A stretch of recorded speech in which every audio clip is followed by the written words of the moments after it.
मैं हूँ जानवी और आप देख रहे हैं दूरदर्पण न्यूज चैनल। बने रहिए हमारे दूरदर्पण न्यूज चैनल के माध्यम से। हम दिखाएंगे देश विदेश की खबरें आपको इस चैनल में। और हाँ, हमारा चैनल को लाइक सब्सक्राइब शेयर करना। द अचीवर टाइम्स फसाद Khan Shahjahanpur SS law college में आयोजित पत्रकार वार्ता में बोलते हुए मुमुक्षु शिक्षा संकुल के मुख्य अधिष्ठाता स्वामी चिन्मयानंद सरस्वती ने कहा कि मैं जनपद के विकास को समर्पित था और समर्पित रहूंगा। उन्होंने कहा कि मैं 1989 में यहाँ आया था, तब से मैंने शिक्षा के क्षेत्र में जनपद की सेवा की। नगर वासियों के हृदय में मेरे बढ़ते सम्मान और ऊंचे होते कद से जलन का अनुभव करने वालों ने मेरे रास्ते को रोकना चाहा और मुझ पर ऐसे आरोप लगाए जो पूरी तरह से आधारहीन थे।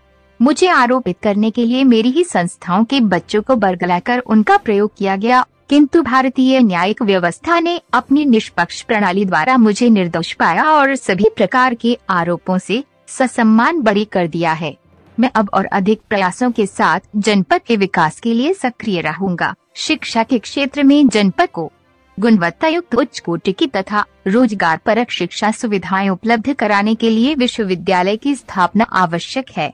इस बात को दृष्टिगत रखते हुए मेरा प्रयास रहेगा कि जनपद में स्वामी शुकदेवानंद राज्य विश्वविद्यालय की स्थापना हो। मैं जनपद के ठा रोशन सिंह के नाम पर स्थापित महाविद्यालय तथा सरदार भगत सिंह के नाम पर स्थापित महाविद्यालय को भी उच्च कोटि की शैक्षिक संस्थाओं में परिवर्तित करने का संकल्प ले चुका है।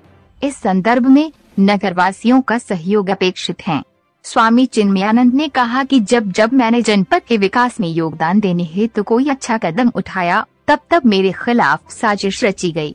उन्होंने कहा कि वर्ष 2018 में जब युवा महोत्सव के अंतर्गत मुख्यमंत्री योगी आदित्यनाथ मुख्य अतिथि के रूप में आए थे, तब उन्होंने स्वामी शुकदेवानंद महाविद्यालय को विश्वविद्यालय में बदलने की चर्चा की थी, किंतु कुछ लोगों को यह बात अच्छी नहीं लगी और उन्होंने अपनी गंदी मानसिकता का परिचय देते हुए मेरे खिलाफ साजिश रची। इस साजिश के कारण जनपद को एक विश्वविद्यालय जो 2020 तक मिल सकता था, मिलने से रह गया।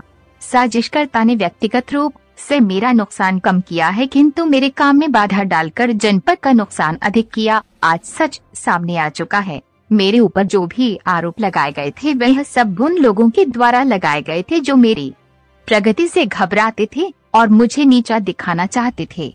उन्होंने कहा कि राम जन्मभूमि आंदोलन के संयोजक के रूप में मैंने जो काम किया, आज उसको ध्यान में रखते हुए सरकार द्वारा मुझे अति विशिष्ट अतिथि के रूप में प्राण प्रतिष्ठा समारोह में अयोध्या आमंत्रित किया गया था, किंतु मैं वहां नहीं गया और मैंने यही पूजन किया। मेरे न जाने का कारण यही था कि मैं नहीं चाहता था कि योगी जी के साथ मेरे नाम की चर्चा जोड़ी जाए और उनकी छवि खराब करने की कोशिश की जाए। अब माननीय न्यायालय द्वारा मुझे पूरी तरह से निर्दोष घोषित किया गया है, अतः मेरे मन में इस प्रकार का संकोच नहीं है।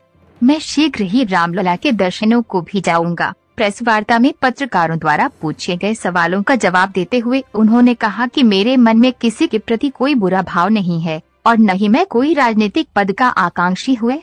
मेरी बस एक ही इच्छा है, वह ये कि एक सन्यासी की भांति मैं समाज के लिए काम करता रहूंगा। आप देख रहे थे दूरदर्पण न्यूज से संगम दुबे।